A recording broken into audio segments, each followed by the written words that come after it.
हम शुरू करेंगे हमारी एक्सरसाइज 8.2 जो कि कम्प्लीटली एंगल्स पर बेस्ड है, वैल्यूज़ पर बेस्ड है, 0 degree, 30 degree, 45 degree, 60 degree and 90 degree.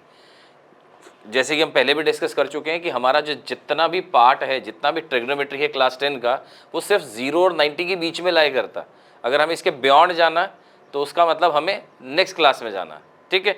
तो अभी 10th तक का सिलेबस में इतना ही पढ़ेंगे हम कि हम 90 डिग्री तक के एंगल्स की बात कर रहे हैं, ठीक है। तो जैसे कि अभी हम टेबल डिस्कस कर चुके हैं कि हमारे पास टेबल में कौन कौन सी वैल्यूज़ हैं और कैसी वैल्यूज़ हैं, उसी बिहाफ पर मैं यहाँ इन वैल्यूज़ को पुट करके सॉल्व कर रहा हूँ। इन वैल्यूज़ को सॉल्व करने के लिए इक्वेशन को हम सॉल्व करते हैं, ठीक है। तो evaluate the following, sine 60 degree cos 30 degree plus sine 30 into cos 60, ठीक है। तो हमें याद रखना है कि इन वैल्यूज़ का रोल कहाँ और क्या है। तो हमारे पास जो पहली वैल्यू आएगी साइन 60 की, वो है हमारे पास √3/2, ठीक है। तो √3/2 हमारी फर्स्ट वैल्यू।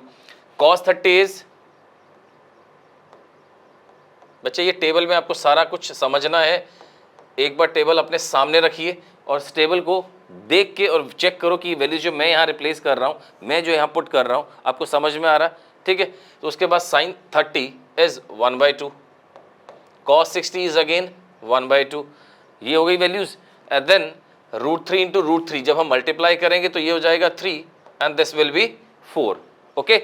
नाउ 1/4, तो बहुत सिंपल सा पार्ट रहेगा अब हमारे सामने। बाय टेकिंग एलसीएम, एलसीएम लेते हैं, इसको सॉल्व करते हैं। तो हमारे पास इसको सॉल्व करने के बाद वैल्यू आ रही है 3 + 1, तो इट्स 4/4 एंड आंसर इज 1, ठीक है। तो ये था हमारा फर्स्ट पार्ट। आप चेक करो कि हमने इसमें कैसे स्टार्ट किया। जो वैल्यूज गिवन थी साइन 60 साइन 30, वो वैल्यूज को रिप्लेस किया और उसके बाद हमने इसको सिंप्लीफाई किया, ठीक है। तो ये था हमारा फर्स्ट पार्ट क्वेश्चन नंबर 1 का। अब हम चलते हैं हमारे सेकंड पार्ट की तरफ।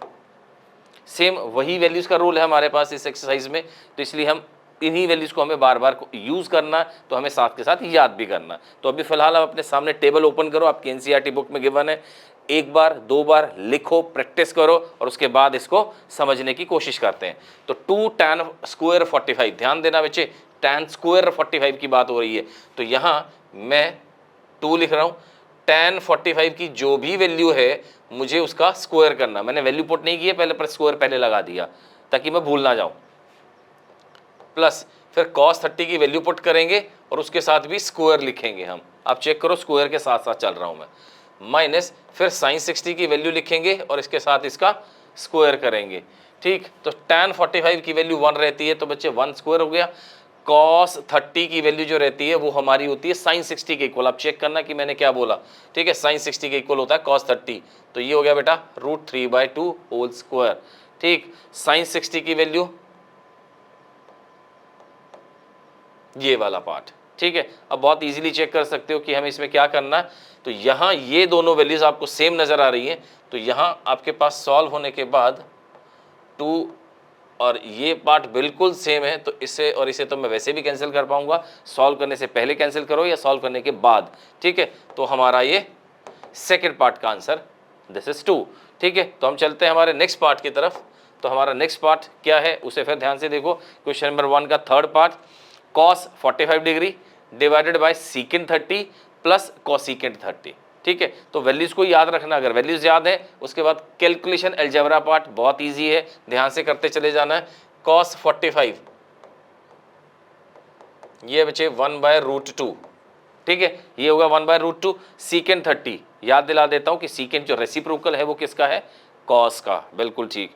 तो cos 30 की वैल्यू अगर आपको याद है तो सीकेंट 30 की वैल्यू लिखना हमारे लिए बहुत इजी है। cos 30 की वैल्यू आप अपने टेबल से क्रॉस चेक करो, ठीक है। तो वो है √3/2। तो मुझे इसको रेसिप्रोकल करना, तो 2/√3, ये मेरे पास वैल्यू हो गई सीकेंट 30 की। अब बात करते हैं हम कॉसिकेंट 30। कॉसिकेंट किसका रेसिप्रोकल है, साइन का, बिल्कुल करेक्ट। तो साइन का रेसिप्रोकल साइन 30 की वैल्यू 1/2, तो बच्चे इसकी वैल्यू कितनी हो जाएगी 2/1। आई थिंक आपको बात समझ में आ रही है, ठीक। अब यहां इसको हमें करना सिंप्लीफाई। तो पहले ये वाला पार्ट तो रखते हैं सेम। अब √3 हमारे पास डिनोमिनेटर पार्ट में एलसीएम है, यहाँ क्या रह जाएगा 2 और यहाँ हो जाएगा 2√3। यहाँ तक भी ठीक है, ओके। तो अब इसको सिंप्लीफाई करते हैं। सिंप्लीफाई करने के लिए हम चलते हैं यहाँ, तो ये हो जाएगा हमारा नेक्स्ट स्टेप। 1/√2 लिखा बच्चे मैंने पहले, जो कि ये पार्ट था। अब जो डिनोमिनेटर है वो फ्रैक्शन में, और फ्रैक्शन जब सॉल्व होगा मल्टीप्लाई, अभी डिवाइड में था, मल्टीप्लाई करते ही हमारे पास ये क्या सिचुएशन क्रिएट करके दे रहा है, ये वाली, ठीक है। ये भी क्लियर। अब जरा इसको आगे सॉल्व कर लेते हैं। हमें रेशनलाइज भी करना पड़ेगा, हमें सॉल्व भी करना पड़ेगा। तो √3 × 1 √3। अब इसको इससे मल्टीप्लाई करो, 2√2 प्लस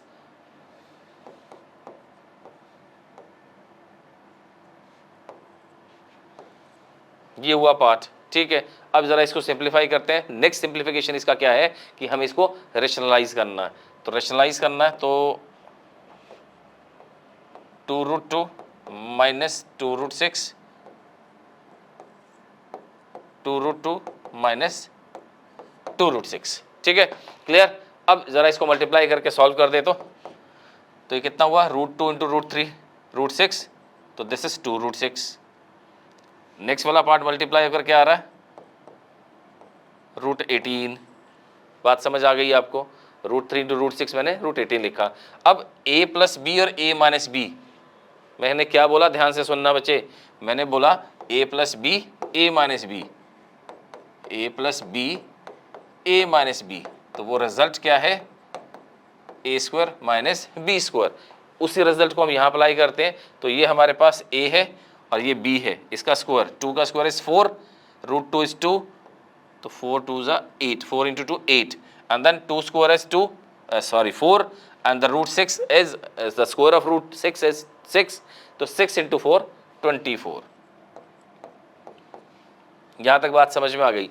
अब 8 - 24 हमें सॉल्व करके देखना, तो वो हो जाएगा -16। ऊपर हमारे पास ये 2 कॉमन हुआ, ये √6, √18 को भी हम सिंप्लीफाई कर पाते हैं। √18 इज 9 × 2, 9 का स्क्वायर रूट इज 3, ठीक है। तो अब हमारे पास जो फाइनल आंसर होगा वो होगा, ये 2 से कैंसिल होने के बाद, माइनस तो बाहर है ही, √6 माइनस 3√2 डिवाइडेड बाय 8, हमारा ये आंसर क्वेश्चन 1 थर्ड पार्ट का हमारा आंसर हो गया, ठीक है। तो ये बात भी क्लियर, आप ध्यान से देख पा रहे हो कि हम कर क्या रहे हैं।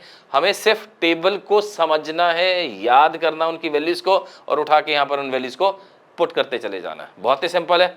चलते हैं हमारे नेक्स्ट पार्ट की तरफ। तो हमारा नेक्स्ट पार्ट फिर से उन्हीं वैल्यूज के साथ, उन्हीं कैलकुलेशंस के साथ हमें खेलना है। तो sin 30, tan 45, cosecant 60, इन वैल्यूज के साथ हम शुरू करते हैं हमारे सम को। तो sin 30 इज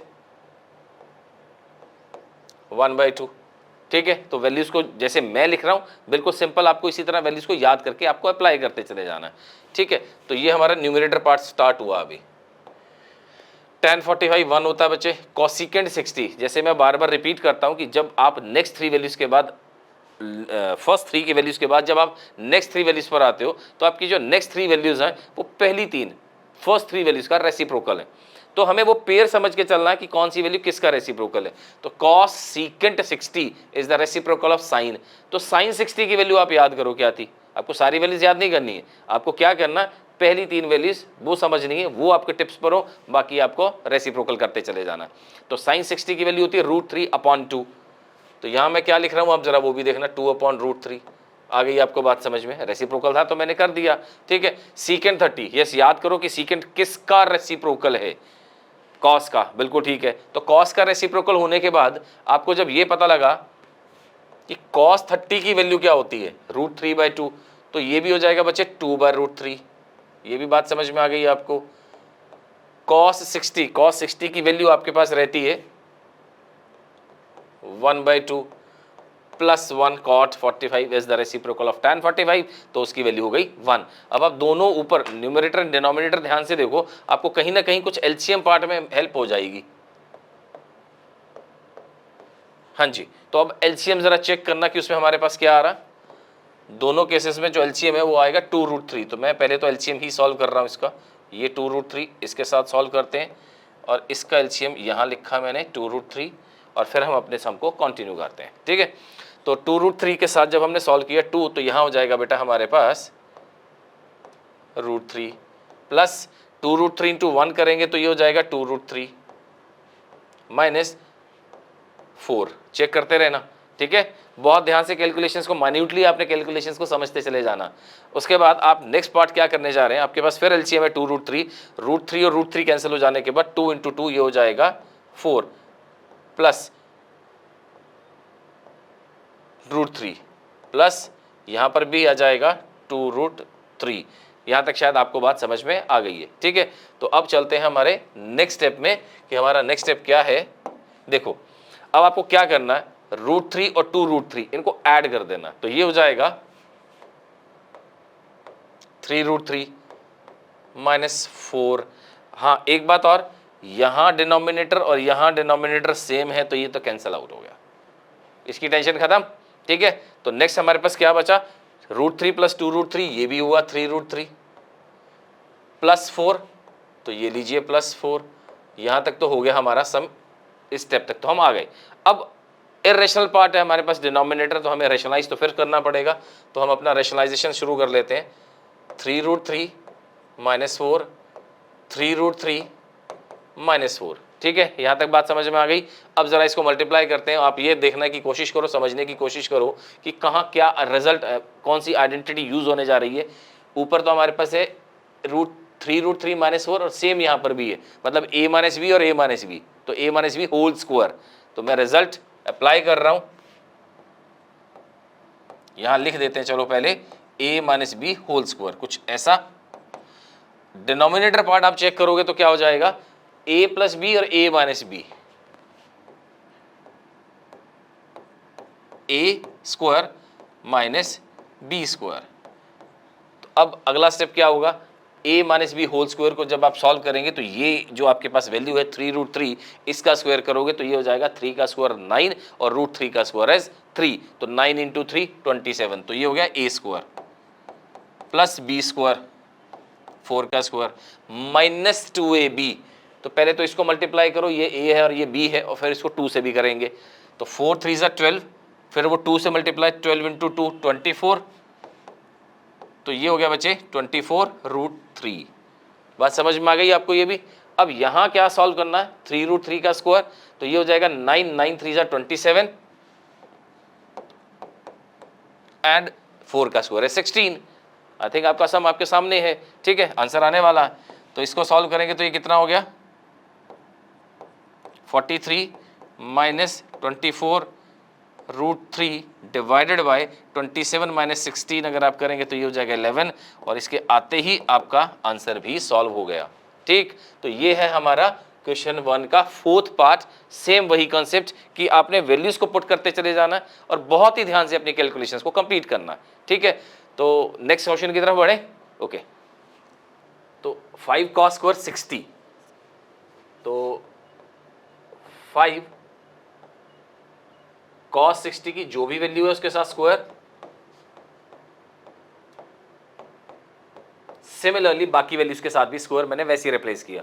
ठीक है, तो इसके बाद sin 30 की वैल्यू क्या हो जाएगी, वो भी जो भी वैल्यू है उसके साथ लिखकर उसको स्क्वायर, cos 30 की वैल्यू वो भी स्क्वायर। ठीक है, तो वैल्यूज को बहुत ध्यान से बस सॉल्व करना है। तो cos 60 की वैल्यू आपको याद है 1/2,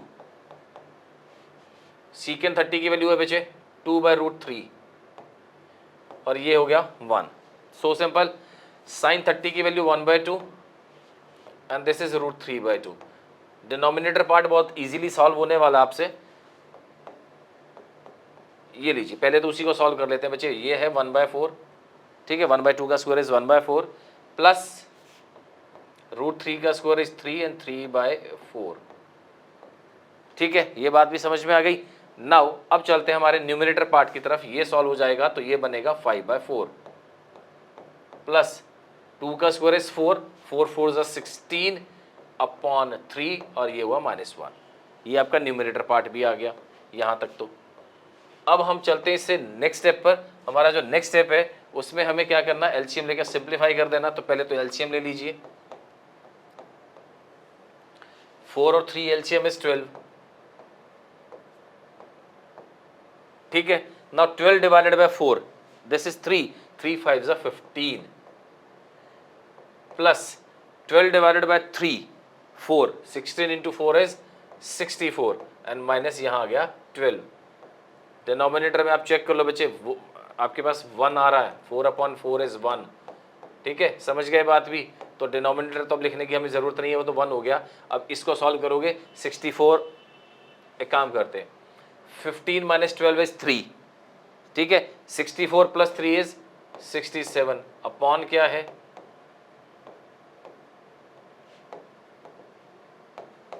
आपका answer. Next question, question number 2, first part आपको चेक करना है, इनमें 4 ऑप्शंस गिवन है और 4 ऑप्शंस में से कौन सा ऑप्शन करेक्ट है, हमें इसकी बात करनी है। तो 2 tan 30 degree upon 1 plus tan square 30, तो सिंपल सा पार्ट है कि इनको वैल्यूज को पुट करते हैं और चेक करते हैं कि इनमें से किसकी वैल्यू है, ये बहुत ही सिंपल है, ठीक है। तो 2 tan 30, तो यहां से स्टार्ट कर रहा हूं मैं, 2 tan 30 degree 1 plus tan square 30, तो 2 tan 30 का मतलब है कि tan 30 की वैल्यू को 2 से मल्टीप्लाई करना। ये लीजिए 2 tan 30 की वैल्यू है हमारे पास 1/√3, ठीक। 1 प्लस tan स्क्वायर 30, मतलब tan 30 की वैल्यू जो भी थी वो पुट कर दी और उसका स्क्वायर कर दिया। ये आपने ध्यान रखना कि वहाँ पे स्क्वायर बोला गया है, क्यूब बोला गया है, कैलकुलेशन बहुत ध्यान से समझ के चलना आपने, ठीक। उसके बाद यहाँ जो पार्ट सॉल्व होकर आ रहा है वो आपके पास हो गया 2/√3। अब ज़रा इसकी बात कर लेते हैं, 1 प्लस 1/3, तो ये हो गया बच्चे आपके पास सॉल्व होने के बाद 4/3, तो 2/√3 न्यूमरेटर पार्ट, और ये आपके पास हो गया 4/3। यहाँ तक बात समझ में आ गई शायद। अब नेक्स्ट स्टेप पे चले हम, आप तो 2/√3, ये है हमारा पार्ट 2/√3, और वो है 4/3। 4/3 को हम क्या लिख पाएंगे, 3/4। तो ज़रा सॉल्व कर लो कितना आ गया ये कैलकुलेशंस में, ये हो गया हमारे पास 3√3 इंटू 2। सॉल्व करोगे तो इसे ध्यान से देखना, यहाँ √3 है, बहुत ही समझदारी से इसको कैलकुलेट कर लो। ये लो, मैंने 3 को क्या लिखा, √3 मल्टीप्लाई बाय √3, समझ में आ गया ना, मैंने आप लोगों के लिए स्प्लिट करके लिख दिया। नाउ √3 मल्टीप्लाई बाय 2, अब एक √3 से एक √3 कैंसिल हो गया, और यहाँ √3/2, ये आपका आंसर है। पर ऑप्शन में आपको ऐसा कुछ नज़र नहीं आ रहा। अरे नज़र कैसे आएगा भाई, इनमें से हमें देखना है कि √3 इनमें से किसकी वैल्यू है, ज़रा चेक करें। sin 60 की वैल्यू बिल्कुल करेक्ट क्या होती है, √3/2 तो होती है, ठीक है। तो ये लीजिए, आपको पहले ही आपका आंसर मिल रहा है कि आपका आंसर क्या है, sin 60, जिसकी वैल्यू है √3/2। तो आप यहाँ क्या लिखेंगे, sin 60 इज योर आंसर, ठीक है। तो यहाँ आपका आंसर मिल गया। इसी तरह बाकी 3 वैल्यूज को अगर आप चेक करना चाहें तो देख लेते हैं एक बार की वैल्यू क्या है। cos 60 की वैल्यू क्या होती है, टेबल चेक करो, 1/2। tan 60 की वैल्यू √3, टेबल में देखते रहना आप अपने पास। sin 30 इज 1/2, तो हमें तो चाहिए था √3/2, जो कि हमारे पहले पार्ट में ही हमें हमारा आंसर मिल गया, ठीक है। तो चले हमारे नेक्स्ट क्वेश्चन की तरफ। फिर से हम आ जाते हैं हमारी वैल्यूज के साथ। हमने फिर चेक करना कि हाँ, कि 4 ऑप्शंस में से हमारे पास कौन सा ऑप्शन करेक्ट है। तो 1 minus tan 45 degree, 1 minus tan square 45 upon 1 plus tan square 45, ठीक है। तो tan 45 की वैल्यू याद हो चुकी होगी अब तक आपको कि क्या वैल्यू थी, 1 माइनस tan 45 इज 1, 1 का स्क्वायर इज 1, 1 प्लस 1 का स्क्वायर। तो ये तो हो गया बच्चे 1 minus 1 is 0, 0/2, your answer is 0। शायद आपके सामने मैच हो गया आंसर, ठीक है। तो 0 के साथ ही 0 आपको नज़र भी आ रहा है, तो आपका आंसर आपको भी मिल गया। तो आपके पास ऑप्शन में ऑप्शन नंबर डी, ठीक है। ये बात भी क्लियर। आप स्क्रीनशॉट लेते रहिए, अपने सम पर आगे बढ़ते रहते हैं हम। नेक्स्ट 4 वैल्यूज की बात कर रहे हैं, फिर से 4 ऑप्शन में से हमें एक ऑप्शन सेलेक्ट करना है। मैं यहाँ, मुझे मेरा आंसर पता है क्या है, बट मैं उस आंसर के साथ पहले स्टार्ट नहीं कर रहा हूँ। वैसे आपको मैं पहले बता दूं, आंसर आपका पास आने वाला है फर्स्ट पार्ट। तो हम फर्स्ट पार्ट अगर सॉल्व करेंगे तो हम आगे 3 वाले पार्ट सॉल्व नहीं करेंगे। तो रैंडमली मैं सेकंड पार्ट से आपको चेक करवा के दिखाता हूँ, उसके बाद हम अपने सेकंड पार्ट पर आते हैं। ठीक है, तो हम क्या कर रहे हैं, हमारे सॉल्यूशन पार्ट में हमें लेफ्ट हैंड साइड क्या गिवन है, पहले जरा उसकी बात कर लेते हैं। लेफ्ट हैंड साइड गिवन है बच्चे साइन 2a। ठीक है, अब साइन 2a हमारे पास लेफ्ट हैंड साइड, और हमें बोला गया है राइट हैंड साइड में किसके इक्वल करने को। चलो यहां पर राइट हैंड साइड भी लिख लेते हैं पहले, 2 साइन a। ठीक है, अब मैंने अभी क्या बोला कि मैं सेकंड पार्ट को स्टार्ट करने जा रहा हूं, मतलब मैं ये ऑप्शन के साथ चेक करता हूं कि क्या मेरा लेफ्ट साइड और राइट साइड इक्वल आ भी रहा है या नहीं आ रहा। ठीक है, तो करें शुरू यहां पर। तो यहां चेक करते हैं, ये लीजिए, यहां पुट करते हैं साइन 2, और a की जगह मुझे क्या पुट करने को बोला गया है, 30 डिग्री। तो 2 इंटू 30 बेटा क्या हो जाएगा, साइन 60, और साइन 60 की वैल्यू क्या रहती है बच्चे, √3/2। तो ये तो मेरे पास आंसर आ रहा है। सेकंड वैल्यू को अगर मैं रिप्लेस करता हूं तो मुझे लेफ्ट हैंड साइड मिलती है √3/2। अब जरा चेक करके देखते हैं, यहां 2, यहां साइन, और इस बार फिर यही चेक करना है मुझे कि 30 डिग्री पुट करना है। तो 2 इंटू साइन 30 अगर मैं सॉल्व कर रहा हूं तो वो है 1/2, और ये इस बार राइट हैंड साइड आती है 1। अब चेक करो कि क्या ये इक्वल है या नहीं है, बिल्कुल नहीं है। ठीक है, तो इसका मतलब हमारे पास ये आंसर की ऑप्शंस तो ऑप्शन में नहीं आ सकता। ठीक है, बात समझ आ रही है कि मैं क्या करने जा रहा था। अब हम चलते हैं हमारे फर्स्ट पार्ट को क्रॉस चेक करते हैं कि एग्जैक्टली हमारा वो आंसर भी शायद वही है। ठीक है, तो यहां फर्स्ट पार्ट क्या रिप्लेस करना है, जरा ध्यान से देखना कि मैं क्या चेंजेस करूंगा। यहां पर फर्स्ट पार्ट में आपके पास जो ऑप्शन गिवन है वो है 0 डिग्री। तो जहां जहां मुझे एंगल रिप्लेस करना है मैं वहां पर 0 डिग्री वैल्यू पुट करने जा रहा हूं। तो इस बार हम चेक करते हैं कि हम अगर अपने आंसर को मान के चलते हैं कि हमारा आंसर है, हाँ जी, अगर हम ये मान लेते हैं एक बार आंसर है, तो चेक करना तो हमारा फर्ज बनेगा। तो हम सबसे पहले चेक करते हैं, यहां पे 0 पुट किया बच्चे, यहां भी 0 पुट किया। अब साइन 2 इंटू 0 इज साइन 0, और साइन 0 डिग्री की वैल्यू रहती है 0। अब यहां पे साइन 0 है, और साइन 0 0 ही होता है। तो बच्चे 2 इंटू 0 0। देखो आपको नजर आ रहा है कि आपकी लेफ्ट साइड और राइट साइड इक्वल आ गई। यही तो चेक करना था कि किस एंगल को पुट करने से हमारे लेफ्ट साइड और राइट साइड इक्वल आते हैं। तो हमें आप पता लग चुका है कि हमारा जो फर्स्ट पार्ट है वो हमारा आंसर है। तो ये हमारा था क्वेश्चन नंबर सेकंड का थर्ड पार्ट, जिसमें हमें चेक करके देखना था कि कौन सी ऑप्शन हमारे लिए करेक्ट है। ठीक है, तो चलते हैं हमारे नेक्स्ट पार्ट की तरफ। नेक्स्ट पार्ट में फिर से वही वैल्यूज का खेल, वही 4 options, choose the correct option and justify your answer. Justify के लिए हमें सॉल्व करना पड़ेगा, ऐसे तो नहीं ना कि हम आंख बंद करके फटाफट से टिक लगा देंगे। ठीक है, काफी सम्स में आपको आंसर्स पता लग जाते हैं देखते ही, बट जस्टिफाई करना तो यू नीड टू सॉल्व, आपको सॉल्व तो करना ही पड़ेगा। ठीक है, तो यहां चलते हैं, 2 tan 30 degree divided by 1 minus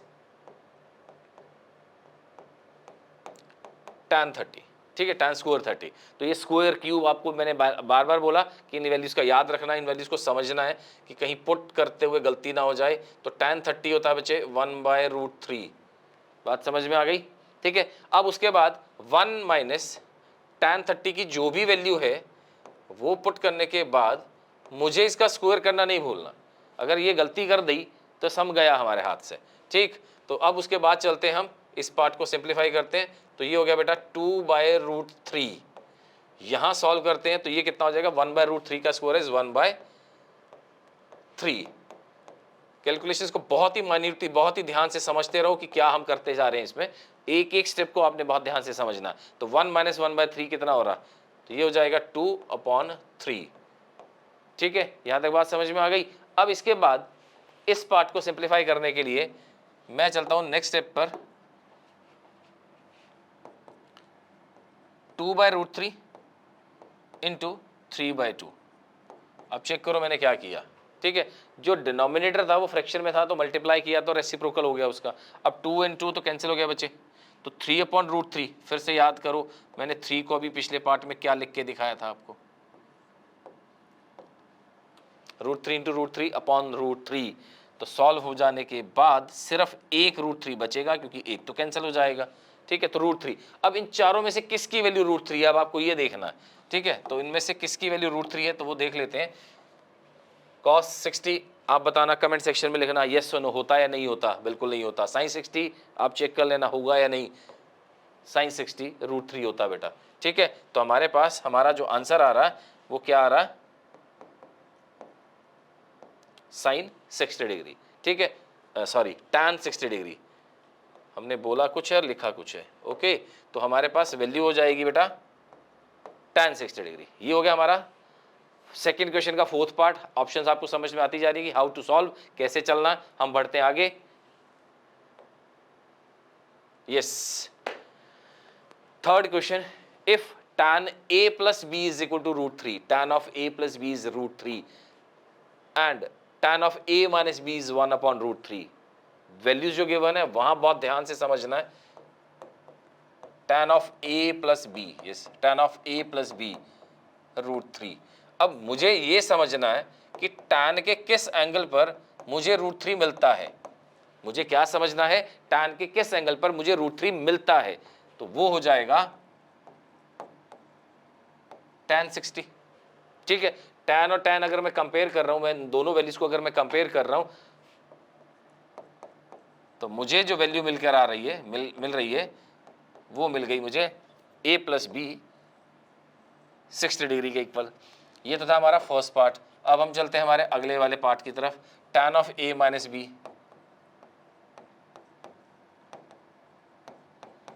वो गिवन है बच्चे 1/√3। अब 1/√3 के साथ चलना है तो 1/√3 tan से ही कंपेयर करेंगे क्योंकि लेफ्ट साइड में हमें tan गिवन है, ठीक है। तो यहां इसको हम लिख सकते हैं tan 30 डिग्री,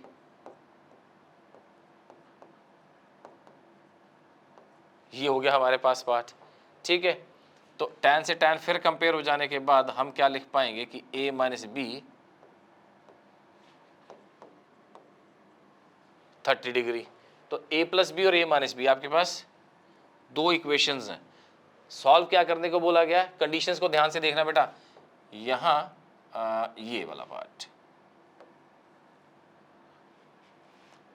कंडीशंस बहुत ध्यान से समझना कि वो क्या कह रहा है। एक्चुअली आपको इनका यूज कुछ नहीं करना, बाद में आपको मैं सिर्फ चेक करा दूंगा कि जो कंडीशंस यहाँ गिवन है कि क्या वो सही सेटिस्फाई हो गई है हमारे आंसर के साथ, ठीक है।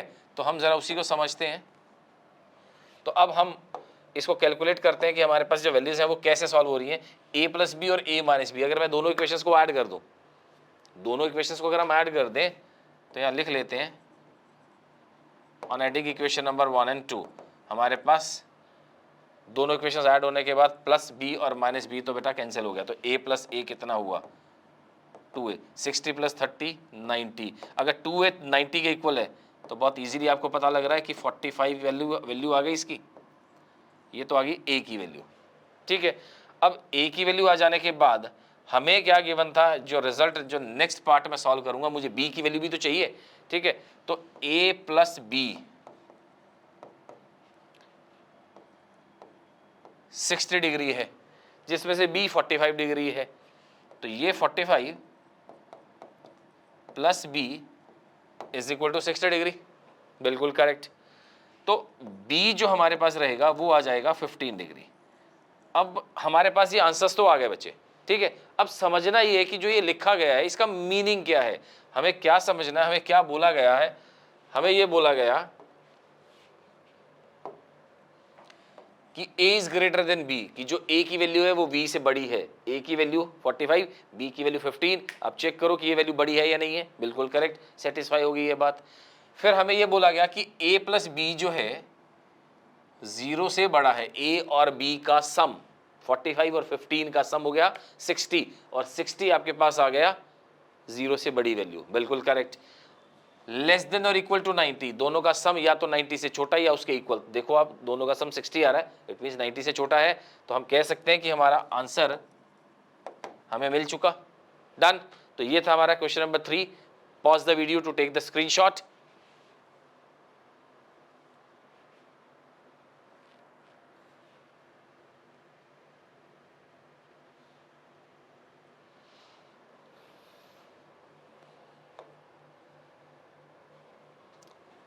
हमें चलना है हमारे नेक्स्ट पार्ट क्वेश्चन नंबर 4 पर। हमें सिर्फ ट्रू और फॉल्स और बस जस्टिफाई करने हैं, वैल्यूज को समझना है, ठीक है। तो फर्स्ट पार्ट में हमें क्या लिख के दिया गया, sine of a plus b, क्या sine a plus sine b के इक्वल है। तो फर्स्ट पार्ट को मैं आपको यहां जस्टिफाई करके दिखाता हूं, बहुत ध्यान से समझना बेटा। ये मैं फर्स्ट पार्ट की बात कर रहा हूं। हम ऐसा करते हैं, एंगल्स को एज्यूम करते हैं, ठीक है, क्योंकि एंगल्स के साथ ही तो खेलना है ना। हमें वैल्यूज तो पता है नहीं कि ए और बी क्या है, तो हमें एज्यूम तो करना पड़ेगा। तो हम सबसे पहले वैल्यू को एज्यूम करते हैं कि let a is 45 degree and b को हम एज्यूम कर लेते हैं, हमें वैल्यू को चेंज करना होगा, ठीक है, क्योंकि वैल्यू आपको वो यूज करनी है जिन वैल्यूज का आपको पता है। हाँ जी बेटा, तो हम इस वैल्यू को एज्यूम करते हैं। एक वैल्यू हम ले लेते हैं 30, ये हुआ 60, और बी को हम ले लेते हैं 30। मैंने वो वैल्यूज का यूज किया जो वैल्यूज हमें इजीली पता है, आपके क्लास 10 के सिलेबस में है, उन्हीं वैल्यूज के साथ चलते हैं, आपको समझ में भी जल्दी आ जाएगा। तो लेफ्ट साइड में क्या बोला गया, जरा उस पर आ जाना।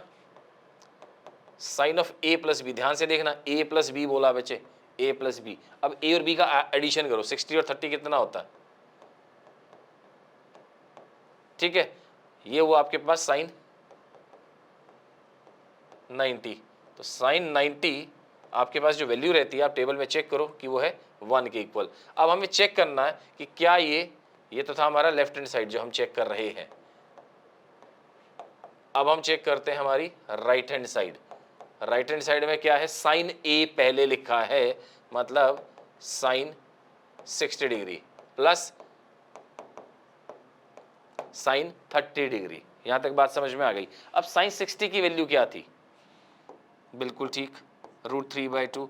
एंड साइन 30 की वैल्यू क्या है, 1/2। जब मैं इसको सॉल्व करूंगा तो ये √3 प्लस 1/2 मुझे वैल्यू दे रहा है बेटा, ठीक है। लेफ्ट साइड 1 और वो √3 प्लस 1/2। अब आपको खुद पता लग गया कि क्या लेफ्ट साइड और राइट साइड इक्वल है, बिल्कुल नहीं है। तो हमारे पास जो पहले पार्ट का जो आंसर होगा वो आपको भी पता लगा कि हमारे पहले पार्ट का जो आंसर है वो क्या मिला हमें, वो हमें आंसर मिला फॉल्स। बात समझ में आ गई, ठीक है। चले हमारे नेक्स्ट पार्ट, सेकंड पार्ट की तरफ। तो हम सेकंड पार्ट को पहले आप क्वेश्चन को पढ़ो, जब तक मैं इसे रेज कर रहा हूं, अपने लिए स्पेस बनाता हूं सम को सॉल्व करने के लिए। तो आप कैलकुलेशन को चेक करोगे। स्टेटमेंट क्या लिखी है, the value of sine theta increases as theta increases. तो इसके लिए तो आपको सिंपल बेटा टेबल उठाना अपना।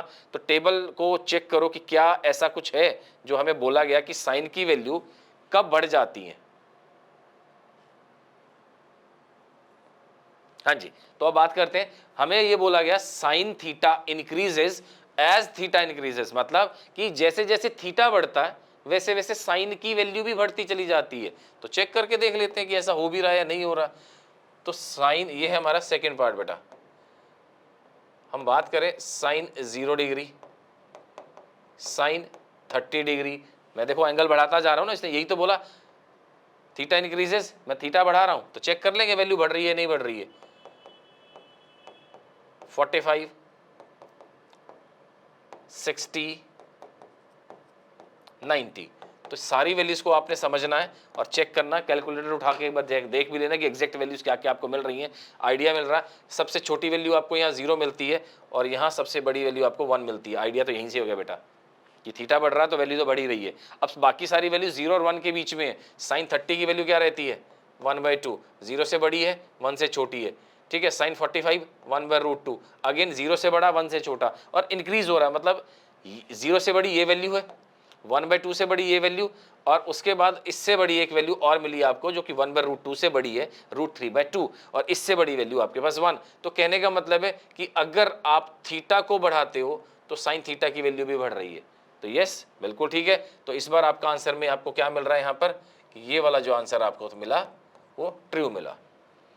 कॉस के केस में क्या है, टेबल चेक कर लेना, मैं यही कंप्लीट करके देता हूं कि कॉस के केस में अगर आप एंगल बढ़ाते हैं तो वैल्यू कम होती चली जाती है। आप टेबल चेक करना कि क्या ये सेटिस्फाई हो रहा है, क्योंकि जब साइन थीटा की जो वैल्यूज लिखी गई हैं 0 से 90 तक की, वही सब वैल्यूज को रिवर्स ऑर्डर में लिखा गया। तो इसका मतलब है कि जब हम कॉस के केस में एंगल्स बढ़ा रहे हैं, मैंने क्या बोला कि कॉस के केस में जब हम थीटा बढ़ा रहे हैं, क्या कॉस थीटा बढ़ेगा तो कॉस थीटा डेफिनेटली कम होगा, डिक्रीज होगा। तो इस केस में उसने लिखा the value of cos theta increases as theta increases. तो यहाँ हमारे पास आंसर में क्या हुआ, हमारा थर्ड आंसर फॉल्स हुआ। एंड अब आते हैं हमारे फोर्थ पार्ट की तरफ। फोर्थ पार्ट यहां सॉल्व कर लेते हैं बच्चे। Sine theta and cos theta equal for all values of tan theta. ऐसा होता है क्या? बिल्कुल भी नहीं होता। आंसर तो है फॉल्स। पहले लिखा एक वैल्यू से एक ऐसा आंसर ढूंढने की कोशिश करते हैं जो इसको रॉन्ग प्रूव कर रहा होगा। हम एज्यूम कर लेते हैं लेट ए या theta is equal to 30 degree. हमने थीटा को 30 डिग्री एज्यूम कर लिया, ठीक है। तो अब साइन 30 की वैल्यू की बात कर लेते हैं, इधर कॉस 30 की वैल्यू की बात कर लेते हैं। साइन 30 हमारे पास होता है बच्चे 1/2, ये होता है √3/2। क्या ये इक्वल है? बिल्कुल नहीं है। तो इसलिए मैंने क्या लिखा,